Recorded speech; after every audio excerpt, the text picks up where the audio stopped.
Kia ora everybody, and welcome back to another week of Hoop Heads. We are keeping this one local. It's all about New Zealand on this week's episode of Hoop Heads. And it starts with the Breakers, who had a huge weekend in the NBL. Massive wins thanks to this young Mexican right here. The Poakai with the comeback of the season. And Juddy names the first Tall Black squad in his coaching career with the TBs. Kia ora everybody, welcome back to another week of Hoop Heads. I'm on the couch right now, Brook joined to my left by Crystal Ledger-Walker. Justin Nelson is in the building as well. And Justin, you're the man who knows everything, man. I'm coming to you. What's been going on? I just want to say, how great is it to see you wearing the Fever singlet, the Caitlin Clark? I've got to say, Crystal, come on. He's like, let me model it. Come on. This probably is the most sold basketball singlet in the US, maybe worldwide this year. Right here. Pulled it off, man. I'll be honest with you, I'm a huge fan. I don't know about you guys. And I know you kind of have to pick between Angel Reese. I don't think you have to, but I am the biggest fan of Caitlin Clark. I know I'm the biggest fan of Caitlin Clark because the other day when I was shooting with my son, you know how you normally like Steph or Kobe? I was like, Caitlin! Yeah. Caitlin! And I was like, I need that jersey right now. So, hey, speaking of big kids, fan of it. Speaking of kids, there's a bit of a whisper around the basketball scene at the moment that a 7-month-old girl, Holly Tupper, I think is close to walking. Yep. Are you kidding me? It is crazy, and we still haven't even finished baby-proofing the house. So what is going kind of a on? nightmare, actually. They're ahead of the 7 game. months old. 7 months old. How are you feeling? 7 months old, you've got a baby that's 7 months old, you're in round 5 now, so you're kind of like halfway through the season. How are you feeling? Yeah, like it is just, everything's like going. Are you exhausted? I am, yeah, And I that's am okay. exhausted, but it's going good. We're winning games, so... Winning? That's an understatement. That is an understatement. Well, speaking of winning, if you haven't seen it, let's take a look at some of the scores that we had until we're here with round 5. And winning right up the top there, Justin. You nailed that one on the head. Kahu with a huge win over the Fire. That one must have felt good, Crystal. 81-48.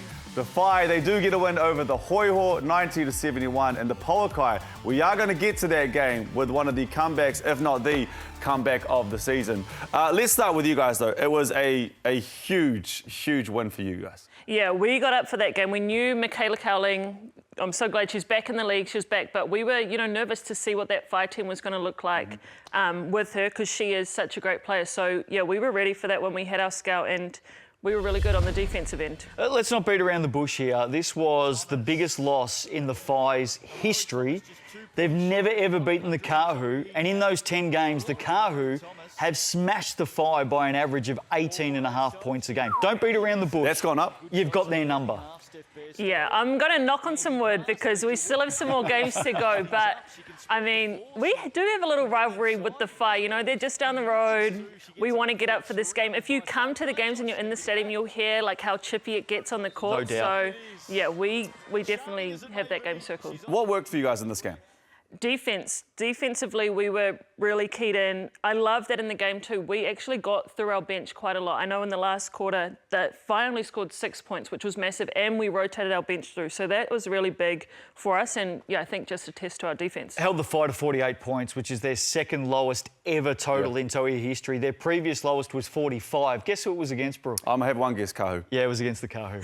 One thing that when I was watching this game and I just thought championship mentality. When you have a big lead like that, you go into the fourth, but you, as we just said before, you hold them to 6 points. That was an alarming sign for anybody else in the league, but a promising sign for you guys. That's what I thought, championship mentality. Yeah, for sure. And if you look at the Fire on paper, like, they have scorers on their team. No doubt. Like, their individual players' ability to score is, like, top-notch. So, yeah, that was massive for us. And we had the loss to Poakai. They had another big one this week, but we had that loss to Poakai that really woke us up and, yeah, kind of got us in the right mentality again. Well, you guys do have scorers, and I want to touch on one of those scorers. She brings up 500 points. You've played so many games with her. Amari Thomas, I heard you call her Mari before. Tell us about her. Yeah, she is just a pro. Like, talk about a game face. She never gets too high, never gets too low. Yeah, just this scorer can get it done in all ways. Casey Frank talks about it all the time. Her footwork is impeccable. Her basics and fundamentals for bigs, especially New Zealand bigs who have kind of that, similar structure as her, they should be watching her and learning off her and different ways to score. Two things about Amari. First and foremost, she's a winner. She wins in Finland, she wins in New Zealand, she's a winner. It's a big, big asset to have a player with a winning mentality. Secondly, that 500 points, 20 games. It's come in 20 games. Which is absolutely... And we were talking about this kind of off year. It's the idea of having an import back for another year as well. Obviously, you guys have a feel with her. The squad is very similar. Talia didn't really play last year. She kind of stepped in for Tara, who's gone. But the squad is very similar, and you guys know how she works. Yeah, we do. And Talia stayed around all of last year. She was with the team. She was at trainings. You know, she saw how Amari moved. Panina and her worked together really well. So, yeah, it is helpful already knowing what she was going to bring to our team. How fun is it for you to be a PG and play with these girls? So good. Like, especially for me, right? Like as a pass first guard, it's my dream to have scorers. You know, you see the defense collapse anywhere, you're like, we've got you. Like, good hit. Some imports can be a handful as well. I get the feeling with Amari, she's just a very, very easy player to look after. Yeah, she is. On and off the court, she's actually Tupa's like go-to auntie in the house. So, yeah, that's great. Well, big win for the Kahu.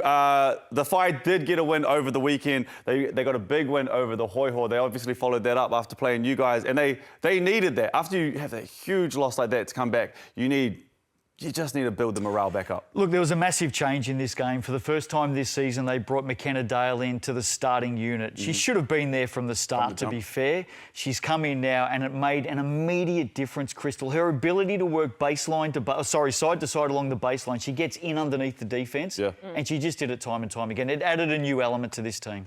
Yeah, they looked like a complete different team from when we played them to the game against the Hoiho. They got up for it. You know, after a loss like that, you do, as a team, recoup. Yeah, the bounce back is always scary. And I would have hated to be the Hoiho on that end because, yeah, they were not going to back down. Well, someone who was ready to play that night was Ashley Joynes. She had 29 points, 13 rebounds, but just on a mission. She was on a mission this game to come back and, like we just said, have that bounce back game. Yeah, she is tough. I guarded her a few times. There's some highlights out there of me getting burnt by her. She is hard to guard. I've seen them. Hit the three. I think you were commentating them. And then, yeah, can blow by you. But she is a scorer, and it's, you know, no surprise why she had so many WNBA looks. I think the other thing here is she does it inside and outside. She can get to the rack. She's got that amazing step back three. Let's not forget, when these two teams met earlier this season, Nat Cho held Ashley Joynes to 8 points, 2 of 10 shooting. She did not score for the first time in that game until 50 seconds to go in the third quarter. This is one of the best scorers in the competition. She was on a mission this time against Nat Cho. She wanted to burn her. She came out and she did it. And congratulations to Zoe Richards as well. Brings up her 200th rebound in the league. Now let's go to the Pauakai and the Queens. And I mean, the Pauakai have a couple numbers now. They have the Kahu. They managed to get the Queens as well, and one of the it might be the greatest comeback we've seen in this league so far. It was incredible. It was incredible. And, you know, I'll say it early. Stella Beck went out in that game, and that totally changed the game for the Queens because, like, the Pauakai did come back. The Queens were leading for the majority of that game. But when Stella Beck went out, Pauakai just took over. Yeah, I agree. I mean, Jordan Horston, 1 assist shy of a triple-double here. She was amazing in this game. The Queens dominated this game for 28 minutes. They were 19 points up with 12 minutes to play. Mackenzie Forbes came out and had her best game of the season. She was fantastic. But this Queens team, for the star-studdedness that they've got, they lost direction down the stretch. They lost leadership down the stretch. And to Crystal's point, that is Stella Beck. And what is it? Because you guys have gone through something very similar. You go down there, obviously I think everyone kind of imagines both of these teams, the Kahu and the Queens, are going to go down there and get that dub, but they just find a way to get it done down there. Yeah, Pauakai, they're actually looking really good with Cassandra Brown that came back in that week. She was massive for them. Obviously, Mackenzie Forbes, she's a scorer. She's going to go get her buckets. But they're just a together team. Michaela Kane does a great job of leading that team and running them through. And then they added in Abby Cabillo, which can get up and after guards. So their team actually looks really together. And if they all decide to show up on the right day, clearly they can beat anyone. Well, you need a spark plug as well. And for them on that night, it was Sian Wapati. She went off at the very end. She had 11 points in 5 minutes and 18 seconds to really kickstart this comeback. But that's the spark plug that I'm talking about as well. Yeah, and with Cassandra Brown coming back into the team, it pushed Sian back to the bench. And I like the fact that she took that opportunity or that role, really took it on positively, and she was the spark plug. She really got this team up and going down the stretch. You touched on it at the very start, well, halfway through this, Jordan Horston she is a player. And you're right, the elusive triple-double, she's 1 assist shy. I'm sure, come on, we've got to give her one. We've got to find her one out there to get that triple-dub. But you played against her. Why is she so tough? How is she so tough? Yeah, we don't have enough time, right? Like, there is a whole list, but she is just so, like, deceptively long. She can get up. She's so athletic. She's long. So that's why she's able to do so many things on the basketball court, you know, get those rebounds against the smaller guards, go up against the bigs and be quicker than them. She's just, tough. Well, you made it halfway through. Halfway through. Well done. We've still got them 2 more times. Let's go to the NBL now, the ANBL, and the Breakers. Wowee. Are doing their thing, sitting at the top of the table. They've obviously been hurt, I will say, because I think that is the right word. When they go away with the NBL times NBA, they play those games, they have travel. We've talked about the travel, but they have somehow managed to work it out, and they are sitting, Justin, at the top of the table right now, looking really good. Yeah, they are, and look, I don't think this is the most talented team in the competition. I really don't, but I think they're the most together team in the competition, and most coaches will take togetherness every day of the week. Yeah, for sure. That's the difference. And we were sceptical about them going and playing those Absolutely, NBA games. But obviously it has, you know, formed a little bit of team bonding. And, I mean, Kareem went over there. He's potentially an NBA player. And he gets to go against those guys. And maybe he has a little bit more motivation to get up when they come back to this league. Well, they are looking good. And similar to what we talked about with Amari before, is having a point guard or an import come back. And Parker Jackson-Cartwright is showing up and he is showing out. This is his team. It almost looks like it's his league at the moment. He had 14 of his 25 points in the first. He went crazy, but he ended up with 25. And they had this big win, 109-82 over Adelaide. Man, get a lawyer and change this guy's name. It's not PJC. It is MVP. I like he is that. Absolutely burning this competition right now. And, gee, it's great to watch. He's an excitement machine. Yeah, do you even need a lawyer for that? Can we just... Can we just put I it don't in? know if you can change your name legally, Crystal. Well, sorry, you can do it legally. I don't know you can do it without a lawyer, but anyway, why not? We'll try. Well, the part that you have to love if you're the coaching staff, if you're a fan of the Breakers, it's not that they're just winning. They are winning big. They win 109-82 over Adelaide, who were looking good. They obviously had Montrezl Harrell, who came in and joined the crew, and he comes over to Spark Arena, and it was one-way traffic from the start. Yeah, I mean, the win in Melbourne for me in particular was the big one, wasn't it? I mean, taking Adelaide down, not sure that too many people expected that, but we start to believe. But what they then went and did in Melbourne was quite unbelievable. Well, my thought on the Melbourne one was, okay, it's real now. Okay, this is a team that you have to get behind. This is a team that sent alarms around the league. They go, we mean business. When you go over and beat a Melbourne United in Melbourne the way they did it, okay, they're contenders this year. You know, my highlight was when they posted on Instagram after and they're like, to the league, have we got your attention yet? Exactly. Like, yeah. And I think they have. I think that's one thing we can say. They went over there, they handled their business. I just want to make sure I get this right. Breakers hadn't beaten Melbourne in Melbourne since the 14th of October, 2018. Yeah, and that's the amazing part for me, because I want to swing it back the other way and think about what Melbourne has done on that court since October 2018. I mean, they are one of the juggernauts, if not the juggernaut of the competition. The Breakers went over there and smacked them down. I mean, they didn't just beat them, they handed them a hiding. 113-79, which just doesn't happen with the Dean Vickerman-led Chris Golding, Matthew Dellavedova team.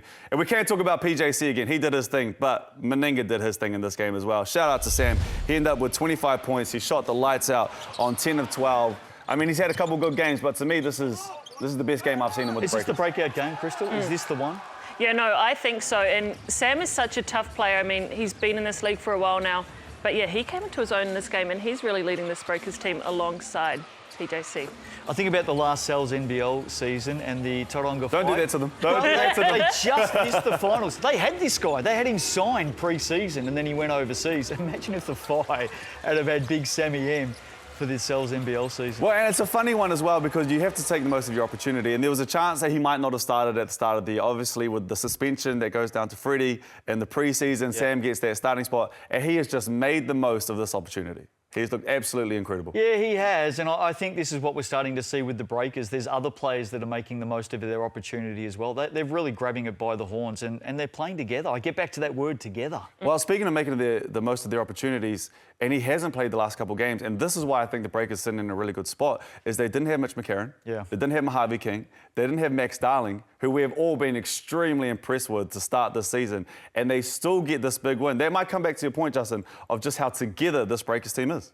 Well, it provides opportunity. We talk about opportunities and grabbing it, and other players are doing that. Some young Kiwis are starting to do that importantly as well. So the signs are great. The signs are really, really good, but it's early days. It is early days, but we like to get it started, Justin. Come on. One thing that I thought the Breakers struggled with last year was rebounding. And they have turned that around. Big time. That's where I don't want to say that's where they are winning these games, and you just put it down to rebounding, but you take a look at this. They win that rebounding count by 15, 25 to 40 over Adelaide, and then it's big over in Melbourne. It's that 25 to 46. And you know this, Crystal, if you can win the rebounding count, you're going to go a long way to winning a lot of these ball games. Yeah, 100%. Extra possessions matter, especially in games like that, and clearly it shows. They were, winning that rebound battle by 20 plus. So having 20 extra possessions on your opponent is massive. And especially offensive rebounds. For me, offensive rebounds aren't a skill. It's a desire. Hustle. You absolutely want to go and do it, and that's what they're doing. Well, they're getting a lot of help right now from a 17-year-old as well. They're sitting at the top of the table. Kareem Lopez is 17 years of age. He had 17 points to match that. He had 7 boards to go as well, but he just looks like he is comfortable playing this game of basketball with some of these absolute professionals. Yeah, no, he looks good. All the celebrations, just getting it done with ease. Like, that is a big body move on some of these long-time, pros. We talk about next stars, don't we? We talk about what the Aussie NBL has been able to produce over the years, and we're seeing those players, do their thing over in the NBA right now. I mean, this kid is as good as we've seen. Yeah, and it seems like he got next. And I know we have signed him for 3 years. I think if you want to get a chance to see him, this might be your chance. Good luck. Go and see him this year, because we might not get another chance. But hopefully we do get to see some of these youngsters. Now, the boys are going so well, especially this game against Melbourne. There's some of the youngins got a chance to play. It was good to see Alex get out there. Alex McNaught, we've seen him out there a few times. Isaac, Carlin got out there as well. But when you think about Carlin, there's one way that we think about Carlin, and it's above the rim. Alex McNaught gets the steal here. Takes it down, takes his time, slows it down. But this one right here for Carlin to close out the game. Bang. How many times have we seen that here in New Zealand? Look, I want to put this out there about these young blokes. I think the Breakers have been criticised quite heavily around not giving New Zealanders a go, especially in the last few years. This competition isn't about you've got to sign your own locals. This competition is much bigger than that. There's a lot of Kiwis playing in the teams over in Australia. What I would say is give credit where credit's due. This year in particular, we've seen a lot of these young blokes getting a chance, getting an opportunity. This isn't the first time we've seen them step onto the court this season. Yeah, it was a bit of a blowout and they got a chance, but we've seen others take that opportunity. Max Darling, great example. Max Darling. So credit where credit's due. Don't sit there and throw rocks about the Kiwis not getting a go. They are getting a go. And I'll tell you what, they're playing well. They are playing so well. And you have to give credit to the Breakers right now. How do they keep this up? It's a tough league. They are hitting everything out the park at the moment. We talked about the travel, so they obviously had that loss to Brisbane. They are sitting on a heater at the moment. And I will come to you to this one, Crystal, but how do you maintain this sort of energy when you don't have any buys left? You're sitting well at the moment, but it's a tough league. Yeah, it is a tough league, and it's going to be a test these next 3 games. They go away for 3 games. They go down to Tasmania, which is hard. It's hard to win there. So, yeah, that's going to be a massive test for them. But, they did go on that trip away. We have been saying that they are together. So hopefully they can stay together and, pick up some wins, because the next 3 games will be big. Yeah. Just enjoy it. You're right. Just enjoy it. For as long as we've got it and as long as the wins keep coming, just pile in and enjoy it. One thing I am enjoying as well, and, just speaking about keeping this one local, there's a couple big names that we have here. It's the Ledger Walkers in New Zealand, Dylan Bouchers, the Tates of the world, but the Camerons as well. When you think about basketball here in New Zealand, the royalty that comes with PC, but now you see Flynn doing his thing as well. He had 20 points off the bench. He plays with a swagger. So just a quick shout out to Flynn, who is going to be a part of this squad. The Tall Blacks squad has been announced. And we take a look at it up here.